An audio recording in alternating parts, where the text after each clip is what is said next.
Hey everybody, Tim and Julie here for a DC animated original movie, Batman The Dark Knight Returns, the first two-parter of the DC animated movies. They did later on go to do a Superman two-parter, and then the rumor is next year they're doing The Long Halloween as a two-parter. So this is based off of the Frank Miller's story from 1986, The Dark Knight Returns.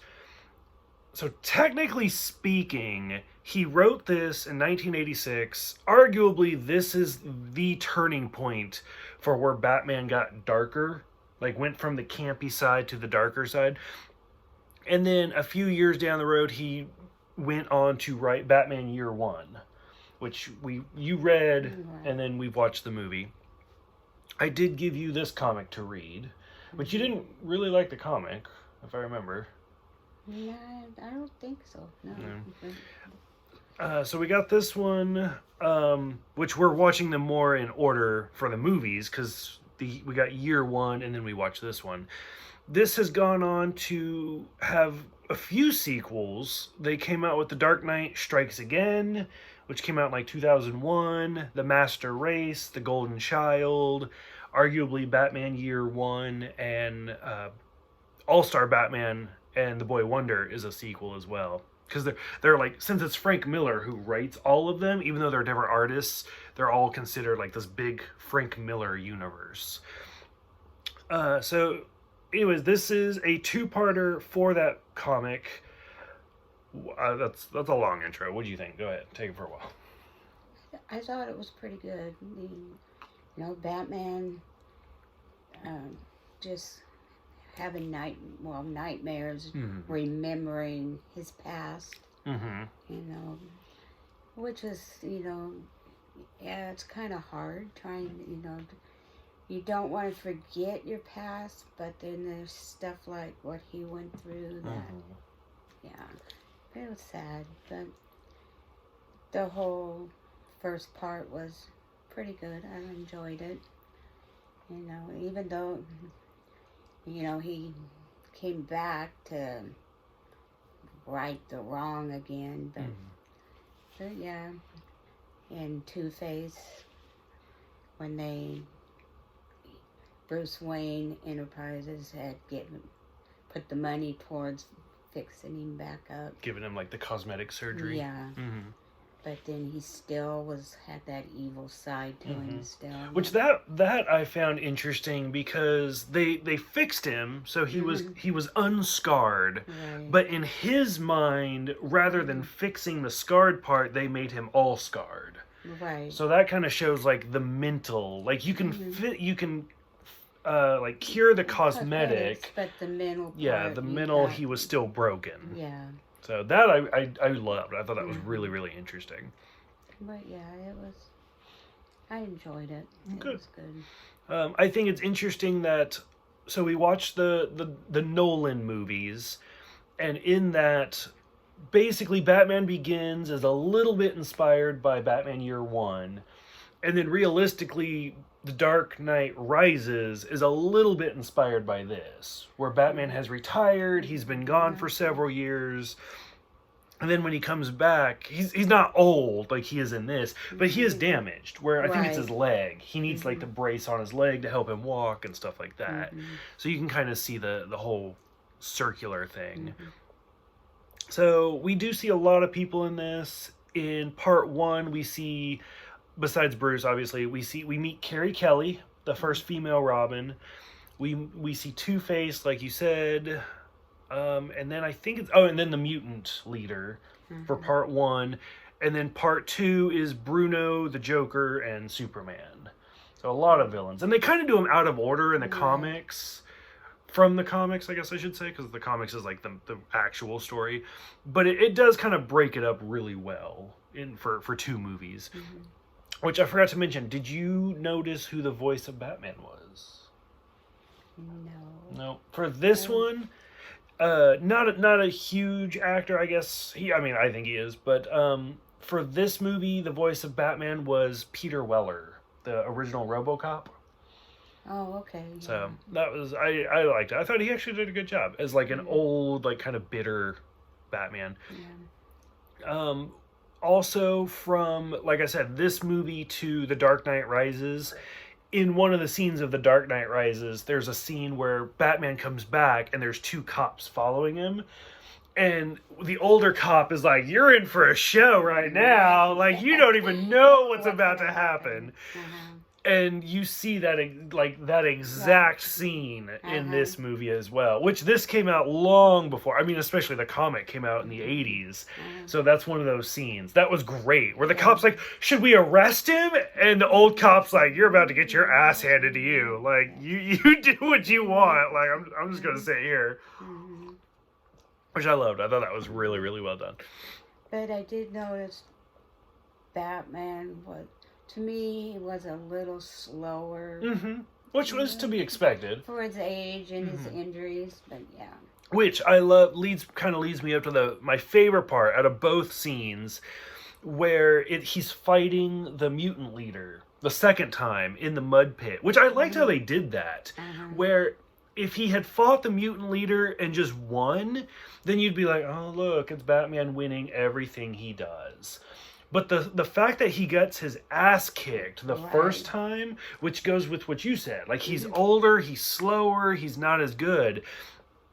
And so that's the point of Batman, where he's a strategist, where he's like, "Okay, how can I, like, make this an equal playing field? Okay, let's do it in a mud pit. Everybody's slow in mud."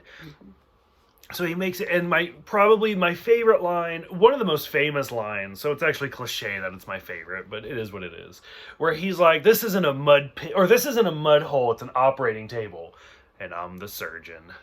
Like, and he just wails on the mutant leader. It's glorious. Loved it.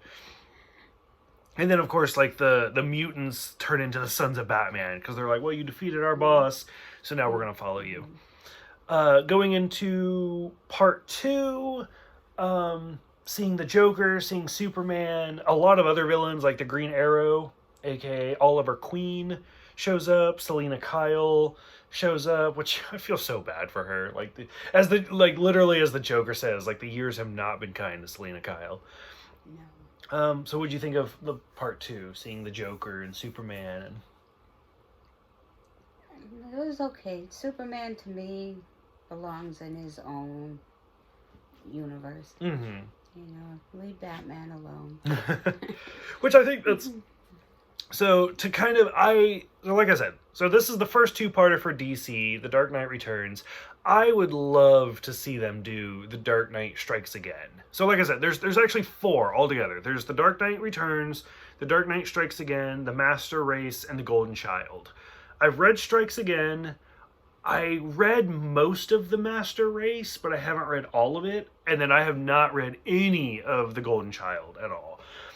So, The Dark Knight Strikes Again... So this came out in 1986, the original Dark Knight Returns. The sequel, The Dark Knight Strikes Again, came out in, like, 2001. So it's a long time. It was a long time, and unfortunately, a lot of people did not like it, because of so long had passed. I liked it. I thought it was really good. It had a lot of really kind of interesting, like, stories to it. For example, a little spoiler for those who haven't read it, like, the government kidnaps the Flash, and they make him run nonstop.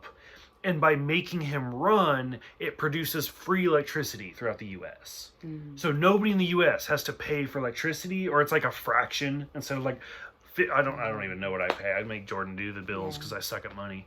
But, like, instead of, like, a $50 a month electricity bill, it's like 50 cents a month, because the Flash is just running. And then, of course, Batman has to come in and, like, save him. And after running for years, he's, like, kind of decrepit. And he's like, "I'm not going to make it much longer." So we get stuff like that, where you get a little bit, you see the beginnings of that in this, where Superman he's a government tool. Like, he's given in to the man. And he's like, the government's like, "Go do this." And he's like, "Okay." And he goes and does it. Whereas Batman's like, "Fuck you." And just does what he wants. So... It was kind of interesting to see the balance. And I still, like, as much as people didn't really like Strikes Again, I would love for them to do another movie for this, taking place in this whole universe, have Peter Weller come back as Batman and stuff like that. I'd love another Dark Knight Returns movie. Yeah. That's my spiel. Done. Okay. Anything else on the Superman, Green Arrow, Selina, Batman faking his death at the end? Yeah, it was. Yeah, it took a while before I recognized that as Selena. Oh yeah, Yeah, because she's. it I mean, wasn't. she's older and. Yeah, but Batman made his made her feel, I don't know, comfortable. Kissing her And that kind of goes back. Like they're always They're together. always together. And we're good for each other.